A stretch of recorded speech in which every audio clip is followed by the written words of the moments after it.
നമസ്കാരം. S V ചാനലിലേക്ക് ഒരിക്കൽ കൂടി സ്വാഗതം. ഈ ദേശാഭിമാനി എന്ന് പറയുന്നൊരു പത്രത്തെ കൊണ്ട് തോറ്റു. ദേശാഭിമാനി ഇങ്ങനൊരു ചതി ഒരു കാരണവശാലും നിങ്ങൾ UDF-നോട് ചെയ്യരുത്, പ്രത്യേകിച്ച് VD സതീശനെ പോലെ ഒരാളോട്. ഒന്നുമല്ലെങ്കിൽ അദ്ദേഹം ഒരു പ്രതിപക്ഷ നേതാവാണെന്നുള്ളൊരു മര്യാദ, സാമാന്യ ബോധവും യുക്തിയും പുലർത്താൻ ദേശാഭിമാനിയിലെ എഡിറ്റോറിയൽ ടീമിന് കഴിയണം. അല്ലെങ്കിൽ മോശമാണെന്നേ, ഇങ്ങനെയൊന്നും ഒരു പാർട്ടിക്കാരെ അല്ലെങ്കിൽ ഒരു പ്രതിപക്ഷ നേതാവിനെ നിങ്ങളിട്ട് വാട്ടാൻ പാടില്ല. മോശമാണെന്ന്, മോശമെന്ന് വെച്ചാൽ മോശം മോശം മോശം മോശം.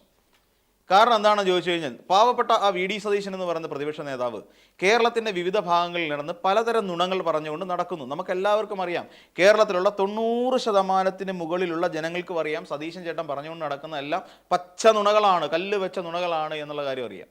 ഇതെന്താ ചെയ്തത്? ദേശാഭിമാനി ഒരു പണി കൊടുത്തു. ദേശാഭിമാനി ഒരു പേജ് തന്നെ ഇറക്കി.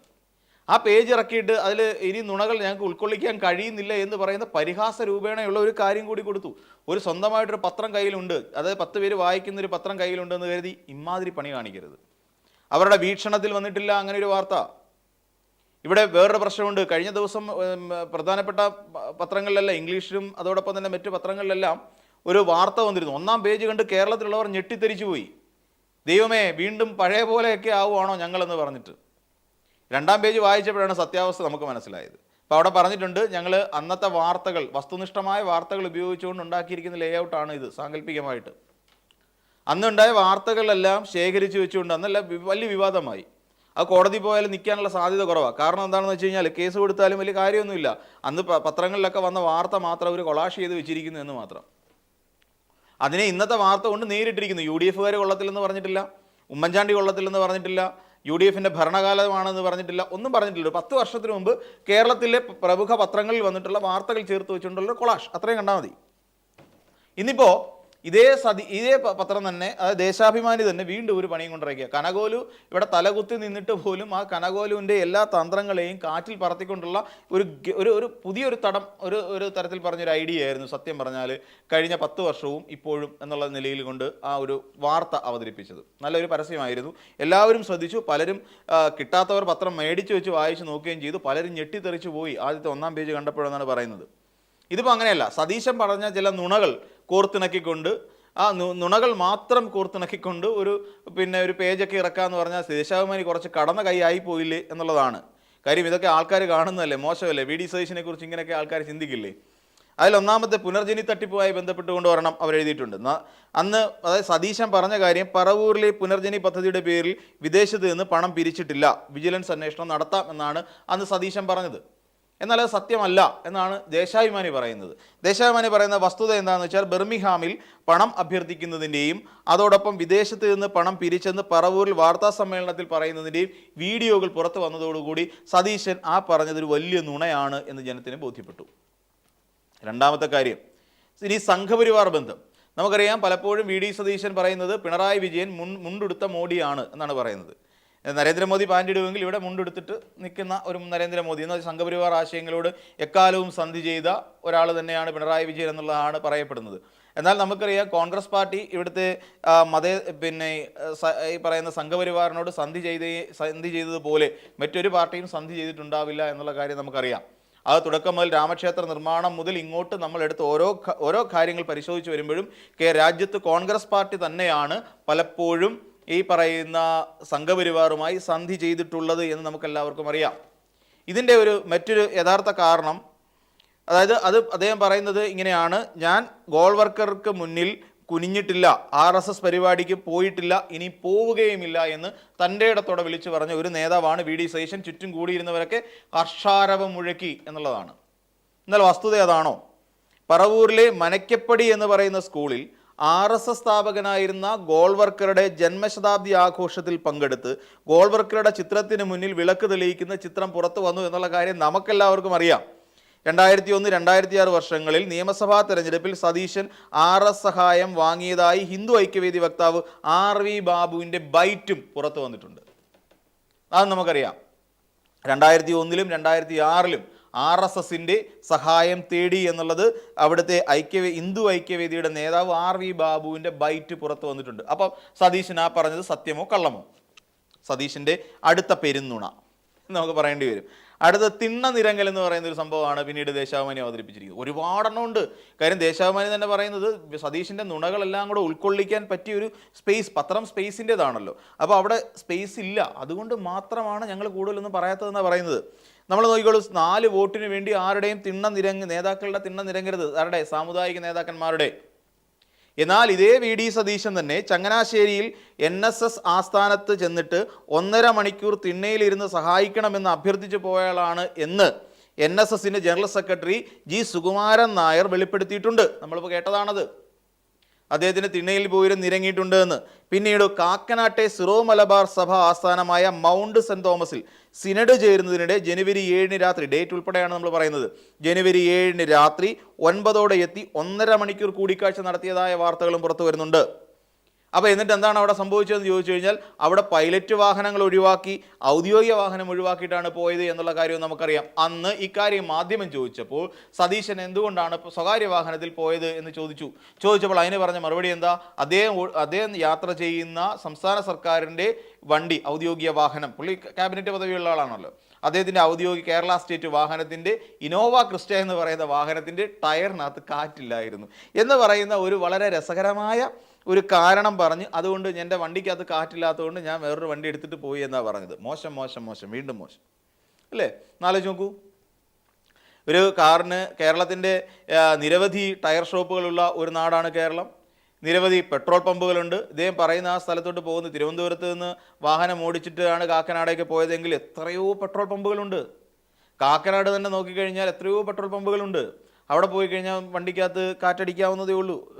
പിന്നെ ഇതേയാണെന്നുണ്ടെങ്കിൽ അധികം പൈസയും കൊടുക്കേണ്ടി വരില്ല. പൈസയും കൊടുക്കണ്ടല്ലോ, ഫ്രീ അല്ലേ. ഇപ്പോൾ പമ്പുകളിൽ നിന്ന് പിന്നെ നമ്മുടെ കാറ്റടിക്കുന്നതിന് ഒരുപാട് പൈസയും കൊടുക്കണ്ട, ടിപ്സ് എന്തെങ്കിലും കൊടുത്താൽ മതിയാവുമല്ലോ. പിന്നീട് വർഗീയതയുമായി ബന്ധപ്പെട്ടുകൊണ്ടുള്ള സതീശൻ്റെ ഒരു പരാമർശമുണ്ട്. ജമാഅത്തെ ഇസ്ലാമിയോട് കൂടുന്നതിൽ എന്താണ് തെറ്റ്, മതരാഷ്ട്രവാദത്തിൽ നിന്ന് അവർ മാറി എന്ന് പറയുന്ന ഒരു വാദം വി ഡി സതീശൻ ഉയർത്തിയിരുന്നു. അപ്പോൾ അതിലുമായി ബന്ധപ്പെട്ടുകൊണ്ട് 5-മത്തെയാണ് ഞാൻ ഈ പറയുന്നത്. അതുമായി ബന്ധപ്പെട്ട് ഉയർത്തുന്ന വന്നൊരു വാദം, ഇസ്ലാമിക ഭരണകൂടം തന്നെയാണ് ജമാഅത്തെ ഇസ്ലാമിയുടെ ലക്ഷ്യമെന്ന് ഷൂറ കൗൺസിൽ അംഗം ഷെയ്ഖ് മുഹമ്മദ് കാരക്കുന്ന് ആവർത്തിച്ചു. അദ്ദേഹത്തിൻ്റെ ഫേസ്ബുക്കിൽ അത് കിടപ്പുണ്ട്. ഭരണഘടനാ വിരുദ്ധമായ നിലപാടുള്ളവരാണ് ജമാഅത്തെ ഇസ്ലാമി എന്ന് 2014 ഉമ്മൻചാണ്ടി മുഖ്യമന്ത്രിയും രമേശ് ചെന്നിത്തല ആഭ്യന്തരമന്ത്രിയുമായിരിക്കെ സർക്കാർ ഹൈക്കോടതിയിൽ സത്യവാങ്മൂലം നൽകിയിരുന്നു. അപ്പോൾ അവർ മതരാഷ്ട്രവാദികളാണ് എന്നുള്ള വിവരം, ഭരണഘടനാ വിരുദ്ധമായ പ്രവർത്തനങ്ങളാണ് ജമാഅത്തെ ഇസ്ലാമി നടത്തുന്നത് എന്നുള്ള കാരണവും എല്ലാം ചൂണ്ടിക്കാണിച്ചുകൊണ്ട് ഹൈക്കോടതിയിൽ സത്യവാങ്മൂലം കൊടുത്ത മുഖ്യമന്ത്രിയുടെ പേര് ഉമ്മൻചാണ്ടി എന്ന് തന്നെയായിരുന്നു. അന്നത്തെ ആഭ്യന്തര വകുപ്പ് മന്ത്രിയുടെ പേര് രമേശ് ചെന്നിത്തല എന്നായിരുന്നു. ഇതെന്തുകൊണ്ടാണ് സതീശൻ മറച്ചു പിടിക്കുന്നത്? കള്ളം പറയാൻ വേണ്ടി മാത്രം. പിന്നെ ടൗൺഷിപ്പുമായി ബന്ധപ്പെട്ട ഒരു കാര്യം, മുണ്ടക്കൈ ചൂരൽമല ദുരന്തം നടന്ന നിയോജക മണ്ഡലമാണല്ലോ കൽപ്പറ്റ. ഞാനൊരു ചോദ്യം ചോദിക്കുന്നു. 1 കൊല്ലം മുൻപ് പണി തുടങ്ങിയതാണല്ലോ, 1.5 വർഷമായില്ലേ? ഒരു വീട് വെച്ചോ ഗവൺമെൻറ്? കൂടാതെ ലീഗുകാർ 52 വീട് നൽകുന്ന സ്ഥലത്തിനെതിരെ തോട്ടഭൂമിയാണെന്ന് പറഞ്ഞു. അവരല്ലാതെ വേറെ ആരും ചെയ്യാൻ പാടില്ല. ഗവൺമെൻറ് ഒരു കാര്യവും ചെയ്തതുമില്ല. ഇതാണ് ലീഗിൻ്റെ വീടിനെ വരുന്നതിനെതിരായി സർക്കാർ ചെയ്തു എന്ന് പറയുന്നൊരു കാര്യം. ഇനി ആ സത്യം അതാണോ? നമ്മൾ കുഞ്ഞാലിക്കുട്ടിയുടെ ബൈറ്റുകളൊക്കെ നമ്മൾ കേട്ടതാണല്ലോ. മുണ്ടക്കൈ ചൂരൽമല അതിജീവിതർക്കായി സംസ്ഥാന സർക്കാർ കൽപ്പറ്റയിൽ നിർമ്മിച്ച ടൗൺഷിപ്പിൻ്റെ ആദ്യഘട്ടം മുഖ്യമന്ത്രി ഉദ്ഘാടനം ചെയ്തു എന്നുള്ള കാര്യം നമുക്കെല്ലാവർക്കും അറിയാം. പിന്നെ ഗവൺമെൻറ്റിൻ്റെ പദ്ധതിക്ക് മുസ്ലിം ലീഗിൻ്റെ പിന്തുണയുണ്ടെന്ന് കുഞ്ഞാലിക്കുട്ടി പറഞ്ഞിട്ടുണ്ട്. ലീഗിൻ്റെ വീട് നിർമ്മാണം യാഥാർത്ഥ്യമാക്കാൻ ഗവൺമെൻറ്റും വകുപ്പുകളും നല്ല രീതിയിൽ സഹായിച്ചെന്നും കുഞ്ഞാലിക്കുട്ടിയും പറഞ്ഞിട്ടുണ്ട്. അപ്പോൾ അതിനകത്ത് വേറെ കൺഫ്യൂഷൻസ് ഒന്നുമില്ല. അപ്പോഴും അവിടെ നമ്മുടെ സതീശൻ്റെ നുണ പൊളിച്ച് അടുക്കി. അങ്ങനെ നിരവധിയായ ഇതാണ് പറയുന്നത്. അപ്പോൾ അതോടെ പിന്നെ ഇതുപോലെ മുഖ്യമന്ത്രിയുടെ ഫണ്ട് മുഖ്യമന്ത്രിയുടെ ദുരിതാശ്വാസ നിധിയിലേക്ക് സഹായം നൽകരുതെന്ന് UDF പറഞ്ഞിട്ടില്ല എന്ന് പറയുന്ന ഒരു കള്ളം, അതുമായി ബന്ധപ്പെട്ടുകൊണ്ട് CPM കള്ളം പ്രചരിപ്പിക്കുന്നു എന്ന് പറഞ്ഞു. അപ്പോൾ അതുമായി ബന്ധപ്പെട്ടുകൊണ്ട് ഇത് ഞങ്ങൾക്ക് ഞങ്ങളുടേതായ പ്ലാറ്റ്ഫോം ഉണ്ടെന്നും ഞങ്ങൾ അതുവഴി പിന്നെ പണം പിരിച്ചാൽ മതിയെന്നും K. സുധാകരൻ പറഞ്ഞതിൻ്റെ ഒരു കാര്യം വന്നിട്ടുണ്ട്. അതോടൊപ്പം പ്രിയങ്ക ഗാന്ധിയും ഇക്കാര്യം അടിവരയിട്ട് ഉറപ്പിച്ചിട്ടുള്ളതാണ്. പിന്നെ സർക്കാർ ഇതിനു മുമ്പ് ഞാൻ നേരത്തെ മറ്റൊരു വീഡിയോയിൽ പറഞ്ഞതുപോലെ വീടിനാവശ്യമായ സ്ഥലം സർക്കാർ തരുമെന്ന് പറഞ്ഞിരുന്നു എന്ന് പറയുന്ന വേറൊരു നുണ പറഞ്ഞിട്ടുണ്ടായിരുന്നു. അപ്പോൾ കോൺഗ്രസ് സർക്കാരിന് അങ്ങനെ ഒരു കത്ത് നൽകിയിട്ടില്ല എന്നുള്ള കാര്യവും നമുക്കറിയാം. പിന്നെ electoral bond, CPIM electoral bond വാങ്ങിയിട്ടുണ്ട് എന്ന് വി ഡി സതീശൻ ഒരു നുണ പ്രചരിപ്പിച്ചിരുന്നു. എന്നാൽ അങ്ങനെ ഒരു പൈസയൊന്നും CPM വാങ്ങിയിട്ടില്ല എന്നുള്ളതാണ് വസ്തുനിഷ്ഠമായ കാര്യം. അപ്പോൾ ഈ ജനാധിപത്യത്തെ തകർക്കുമെന്നും രാഷ്ട്രീയ അഴിമതിക്ക് വഴിവെക്കുമെന്നും ചൂണ്ടിക്കാണിച്ചുകൊണ്ട് സുപ്രീം കോടതിയിലേക്ക് കേസിന് പോയ പാർട്ടിയുടെ പേര് CPIM എന്നാണ്. അപ്പോൾ അങ്ങനെ കേസിന് പോകുന്ന ഒരു പാർട്ടി, CPIM എന്ന് പറയുന്ന ഒരു പാർട്ടി, ഒരു കാരണവശാലും ഇലക്ട്രൽ ബോണ്ട് വാങ്ങിക്കാൻ സാധ്യതയില്ലല്ലോ. ഇനി ടെക്നോ പാർക്കുമായി ബന്ധപ്പെട്ടുകൊണ്ട്, അപ്പോൾ ടെക്നോ പാർക്ക് പിന്നെ ഇങ്ങനെ ഉണ്ടാക്കിയത് കുഞ്ഞാലിക്കുട്ടി വ്യവസായ വകുപ്പ് മന്ത്രിയായിരുന്ന കാലഘട്ടത്തിലാണ് എന്ന് പറയുന്ന ഒരു വലിയ നുണ പ്രചരിപ്പിച്ചിരുന്നു. അപ്പോൾ എന്നാൽ മുഖ്യമന്ത്രി ആയിരുന്ന EK നായനാർ ഒരിക്കൽ ആപ്പിൾ കമ്പനിയിൽ നടത്തിയ സന്ദർശനം, ആ സന്ദർശനത്തിനെ തുടർന്നാണ് ഇതുപോലെ ഒരെണ്ണം നമുക്കും വേണം എന്നുള്ള ഒരു തീരുമാനത്തിലേക്ക് എത്തുകയും ടെക്നോ പാർക്ക് എന്ന് പറയുന്ന 1990 ജൂലൈ മാസം 28-നാണ് നമുക്കിങ്ങനെ ഒരു പ്രചോദനം ഉൾക്കൊണ്ടുകൊണ്ട് ഒരു ആദ്യത്തെ IT പാർക്ക് നമ്മുടെ തിരുവനന്തപുരത്ത് ആരംഭിക്കുന്നത്.